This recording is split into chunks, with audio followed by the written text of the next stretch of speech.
So, after a few, you know, after working for a while, we got a system that delivers. This is a new breakthrough again of automation because this is the first step of automation. Means that you don't have to deal with monitoring the pressure on your system or anything like that, which was the case before. But now, this is all done with one switch, this switch right here. So once I press this switch, so you just wait until your system prompts you to blow. Once your system prompts you to blow, you press this switch here. Once you press this switch, it takes over and it does everything. When it's done, this is the part that is most required. When it's done, you need to switch it back off. That's the only thing you need to do. So basically, I'm going to take this screwdriver off.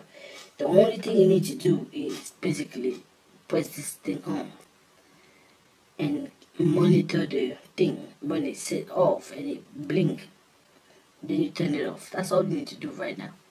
And I'm still working this thing off, and we still have stuff, and we're going to test this in the car. So this is what happened when you turn this thing on.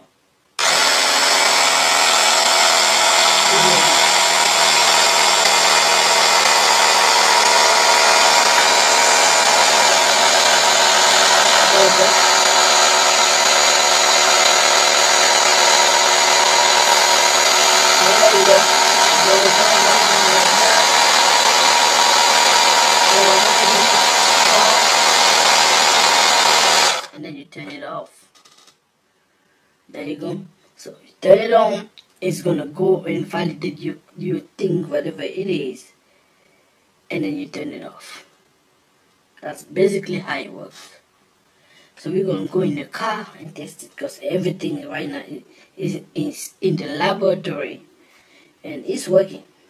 If you check stuff in the laboratory, I know the measurement and everything I need to know. It will work also in the car. So we're gonna go and test it in the car and show you. All right, people, we just made another breakthrough. If you've been following me, then you've seen what I've done. So this is the model that I'm working with right now. Oh, it's so sunny. If you have this model right now, you're in luck because this is what I'm working on, and I found a working system. If you have another model, it's probably still gonna work. I might just make some tweaks to see the amount, different amounts and stuff. But this system don't use any, as you can see. My system there's no computer things. You don't have to cut wires and trying to get into no, it does not mess with the device, which means that it's all 100%. It doesn't matter what system you use, it should work with minor tweaks, right? It doesn't. You don't have to go in there, cut any wire, and then be subject to lawsuit or whatever, because they will find out if you cut their wires. They will know that you cut the wires. They'll find out. This one is just like you. It's just like if you were operating the thing, so you don't need to cut any wires. So they can never say that you violated the thing. They can never actually find out. You can literally just flash this to their face, and they're gonna try to figure out how did this guy do it, right? Exactly. So you take your thing that it's the same head, but I'm modifying and adding some stuff to it. Don't mess with the whole thing. Just plug it in just like that, and you're good to go, right? It said blow, you're good to go. Now, set this aside. Actually, if you can hang it somewhere, like, let me see. If you can find a way you can hang it like this, it will be good, because then you can see every time it asks you to blow, you can monitor that. Because so far, it's a semi-automatic. It's not completely automatic yet, but there is one button that you need to activate. So for you to activate it, you need, when it prompts you to blow, you activate the button and you wait. So right now it's deactivated. So right now, if I activate it, it's going to start working. And I just wait until it prompts me that, oh, the test passed, and I can start the car or I can continue. That's it, one button. Now, in addition to that, you have this button. It's kind of big, but you can always put it under your seat. I don't know nobody that put their foot so far back that they will have an issue with this. They will still fit, but I'm working on the smaller bottle. But for the reason that I'm using the bottle, it makes it a little complicated because I tried the small bottle and it didn't work. So you have to put that under your seat if you want to be comfortable. Or you can, if you don't have people in your car all the time, you can just sit all of these, on your, on your seat, on your passenger seat. That's fine. But if you want to be more discreet, what I do, I put this, just take this and I will put it under my seat. Just hide it somewhere over there.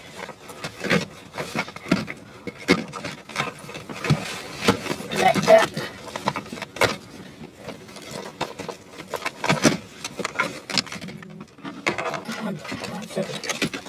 Okay, like this. Alright, I'll just put that under there. Then you have this bulk over here also that it's a couple of electrical component that I put together, with this, just shove all that in there. And actually this one is important. If you have this, put it under the seat. So in the sunny days, like the summertime, it gets really hot. You don't want the sunlight to hit this directly. So hide it always under there, under your seat. Like that.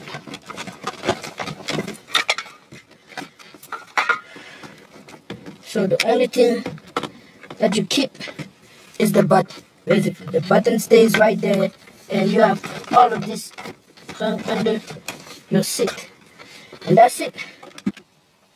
All right. So zooming in is a little better because you can still see this and that. So what you do, you get in your car, for example, and then you turn the ignition to on. Turn it on. This guy would initiate. I zoom in, you can see. There you go. You say blow. You have one button right here. It's now on 0. You push it to 1, and it said blow. So wait for it.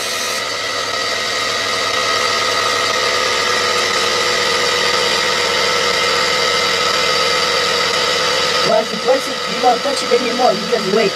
Like if you're sitting in a car, you just wait to keep driving, or if you want about to start, unfortunately, you have to wait a little bit for the system to charge up. The system is charging up right now, and it's getting all the components, detecting everything that is asked for, and then it's going to activate itself automatically. You don't have to do anything. All you have to do later is press again 0 to stop the system. And you can just wait. And you see, the screen will come up and something will happen. There you go. It's blowing. You test it. There you go. Once you get this, you can turn it up right now. It's fine. But if you want, you can wait until you see the pass and then you turn it off. So now it passed. So you can now zoom back out. You can now start the car. There you go. It's as simple as that. Okay, it's beeping because I have a low tire. I probably caught an air. But anyway, that's it. So this guy, you can hang it somewhere so you can visually see when it requests for blowing, and then when it's set to pass, so you can activate this button. So far, I haven't found a way for automatic system yet, but I'm working on it. Mark my word, I've been working on this thing. I will find out how to do it. It's a matter of time. Every time. This is my hobby right now, right? I will find a way that you just plug this system right now like this, and then you just wait for the noise. If you say blow, the system automatically knows to blow, and then it stops. You start the car and go. Whenever you're driving, it requests to blow again. The system knows automatically to start this and blow, and you just drive. You don't worry about anything. That's where we are going. Mark my word. But now this is working. You have one button, on and off. Turn it on, and then, you're off. Well, if I turn it on, it doesn't matter. But yeah, that's the system, brother.